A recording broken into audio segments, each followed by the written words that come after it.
శ్రావణ మాసంలో తులసి మొక్క దగ్గర ఇలా పూజ చేస్తే లక్ష్మీ కటాక్షం కలుగుతుందని ఎందుకు అంటారు?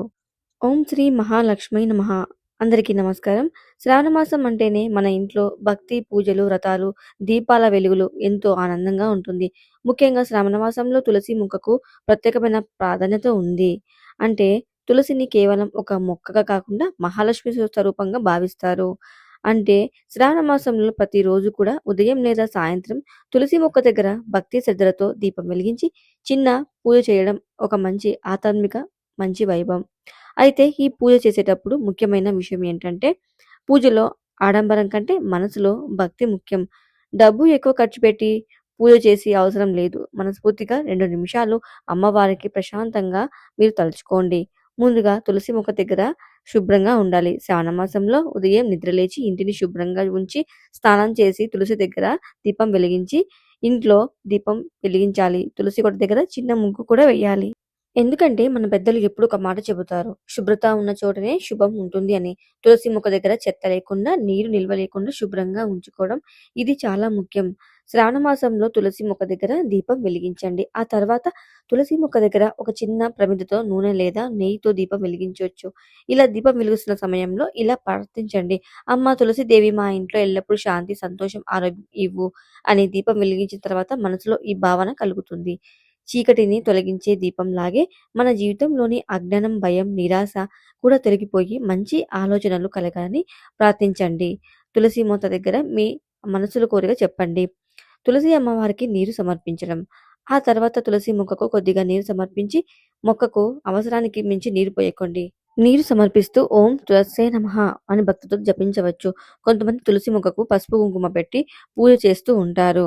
అయితే అలా చేస్తే మొక్కకు హాని కలగకుండా తులసి ఆకులకు నేరుగా ఎక్కువ పసుపు లేదా కుంకుమ రాయకుండా తులసి కోట దగ్గర ఉన్న చిన్న దీపం లేదా పూజ స్థలంలో సమర్పించడం అలా మంచిది. తులసి దగ్గర ప్రదక్షిణలు. ఇప్పుడు తులసి మొక్క చుట్టూ భక్తితో ప్రదక్షిణలు చేయాలి. 3 లేదా 7 లేదా 11 ప్రదక్షిణలు చేస్తే చాలా మంచిది. ప్రదక్షిణ చేసేటప్పుడు తొందరపడకండి. ప్రతి అడుగుతో మనసుతో ఒక మంచి కోరిక కోరుకోండి. కుటుంబంలో అందరూ సంతోషంగా ఉండాలి. మా ఇంట్లో ఎల్లప్పుడూ అన్నపూర్ణాదేవి ఉండాలని కోరుకోండి. మా కుటుంబ సభ్యుల మధ్య ప్రేమ, అన్యోన్యత పెరగాలి. మా ఇంట్లో ప్రశాంతమైన వాతావరణం ఉండాలి. ఇలా మంచి కోరి ప్రార్థించండి. లక్ష్మీదేవిని స్మరించండి. తులసి మొక్క దగ్గర పూజ పూర్తయిన తర్వాత మహాలక్ష్మీదేవిని కూడా స్మరించవచ్చు. చేతులు జోడించి ఓం శ్రీ మహాలక్ష్మీ నమః అని 11 సార్లు మీరు వీలైనన్ని సార్లు మనసులో జపించండి. ఇక్కడ ఒక నిమిషం గుర్తుపెట్టుకోవాలి. లక్ష్మీదేవి అంటే కేవలం డబ్బు మాత్రమే కాదు. ఇంట్లో ఆరోగ్యం ఉండడం కూడా లక్ష్మీ కటాక్షమే. కుటుంబ సభ్యుల మధ్య ప్రేమ ఉండటం కూడా లక్ష్మీ కటాక్షమే. ఇంట్లో మనశ్శాంతి ఉండడం, అన్నపూర్ణాదేవి ఉండడం కూడా లక్ష్మీ కటాక్షమే. అందుకే పూజ చేసేటప్పుడు కేవలం డబ్బు కోసం కాకుండా అమ్మ మా ఇంటికి అవసరమైన సర్వమంగళాలను ప్రసాదించు తల్లి అని ప్రార్థించడం మనసులో అందమైన ఒక భావన. తులసి ఆకులు ఎప్పుడు కొయ్యాలి? తులసి ఆకులను అవసరమైనప్పుడు భక్తితో తీసుకోవచ్చు. అయితే మొక్కను ఎక్కువగా ఇబ్బంది పెట్టకుండా అవసరమైనవన్నీ మాత్రమే తీసుకోవడం మంచిది. ఆకులను తీసుకునే ముందు అమ్మవారికి నమస్కరించండి. తులసి అమ్మ భగవంతుని కోసం పూజ కోసం తీసుకుంటున్నాను తల్లి క్షమించు అని అనే భావంతో తీసుకుంటే మనసులో భక్తి మరింత పెరుగుతుంది. సాయంత్రం చేసే చిన్న పూజ. శ్రావణ మాసంలో ఉదయం, సాయంత్రం తులసి దగ్గర దీపం పెడితే చాలా మంచిది. సాయంత్రం సూర్యాస్తమం దగ్గర తర్వాత ఆ తల్లి దగ్గర దీపం వెలిగించి ఓం శ్రీ మహాలక్ష్మి నమః అని జపిస్తూ ప్రశాంతంగా కూర్చోవాలి. ఆ సమయంలో మీరు అన్ని పనులు పక్కన పెట్టి మనసు ప్రశాంతంగా ఉంచాలి. రోజంతా జరిగిన విషయాలు మర్చిపోయి, ఈ రోజు జరిగిన తప్పులను క్షమించు తల్లి. రేపు మంచి ఆలోచనలతో, మంచి మాటలతో, మంచి పనులతో జీవించి శక్తిని ఇవ్వు అని దేవుణ్ణి ప్రార్థించండి అని మనసుకు ఎంతో ఇది ప్రశాంతత ఇవ్వగలదు. ఒక చిన్న ఆధ్యాత్మిక సందేశం. మన ఇంట్లో తులసి మొక్క ఉండడం మాత్రమే కాదు, తులసి మొక్కకు ప్రేమగా చూసుకోవడం, ప్రకృతిని గౌరవించడం, ఇంటిని శుభ్రంగా ఉంచుకోవడం, మంచి మాటలు మాట్లాడడం, ఇతరులకు సహాయం చేయడం ఇవన్నీ కూడా మన ఆధ్యాత్మిక జీవితంలో ఓ భాగాలే. ఎంత పెద్ద పూజ చేసినా ఇంట్లో ఒకరికొకరు బాధపెడుతూ ఉంటే ఆ పూజ యొక్క అసలు ఉద్దేశ్యం నెరవేరదు. అందుకే శ్రావణ మాసంలో తులసి దగ్గర దీపం వెలిగించినప్పుడు మా ఇంట్లో మాటలు మధురంగా ఉండాలి, మనసు మంచిగా ఉండాలి, అందరూ ఒకరికొకరు అర్థం చేసుకొని సంతోషంగా ఉండాలని అనే అమ్మవారికి ప్రార్థించాలి. అదే నిజమైన లక్ష్మీ కటాక్షానికి ఒక అందమైన భావన అని అంటారు. చివరగా ఇలా ప్రార్థించండి. తులసి అమ్మవారి ముందు చేతులు జోడించి మీరు నమస్కరించి మనసులో కోరిక కోరుకోండి. అలాగే అమ్మవారికి, "అమ్మ తులసీదేవి, మా ఇంటిని నీ పవిత్రమైన అనుగ్రహంతో కాపాడు.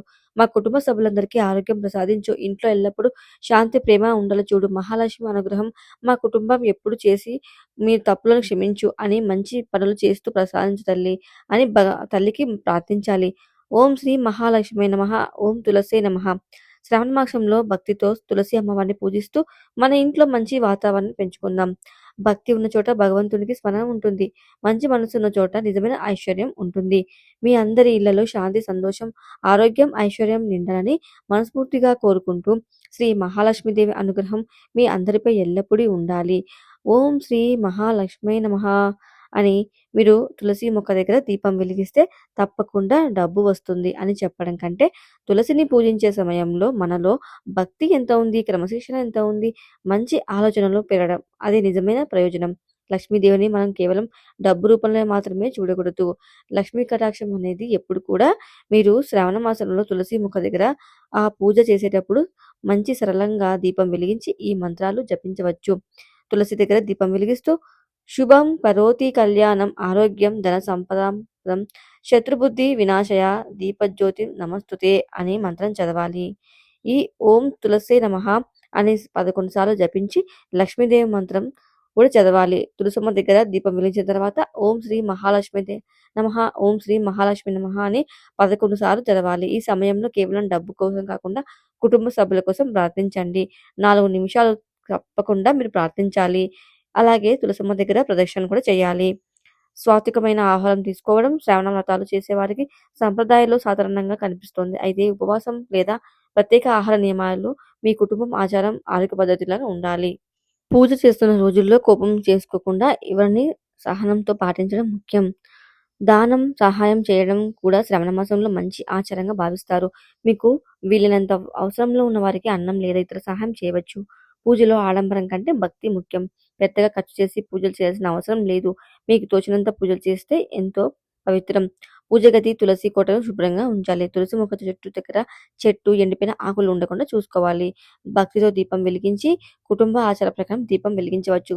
మీరు ప్రశాంతంగా తొందరపడకుండా పూజ ముగించి కొన్ని నిమిషాల పాటు ధ్యానిస్తూ ప్రార్థించాలి. చివరగా చేతులు జోడించి ఇలా చెప్పండి: తులసీదేవి, మహాలక్ష్మీదేవి అనుగ్రహంతో మా ఇంట్లో ఎప్పుడు శాంతి, సంతోషం, ఆరోగ్యం, ఐశ్వర్యం ఇవ్వాలి. మా కుటుంబాన్ని సదా కాపాడు తల్లి అని ప్రార్థించి నమస్కారం చేసుకొని ఆ తల్లికి మనసారా ప్రార్థించండి. ఒక ముఖ్యమైన మాట ఏంటంటే, శ్రావణ మాసంలో పూజ అంటే కేవలం దీపం వెలిగించడం కాదండి. మన ఇంటిని శుభ్రంగా ఉంచడం, మనసును ప్రశాంతంగా ఉంచడం, మంచి మాటలు మాట్లాడడం, ఇతరులకు సహాయం చేయడమే నిజమైన నిజమైన భక్తి అంటారు.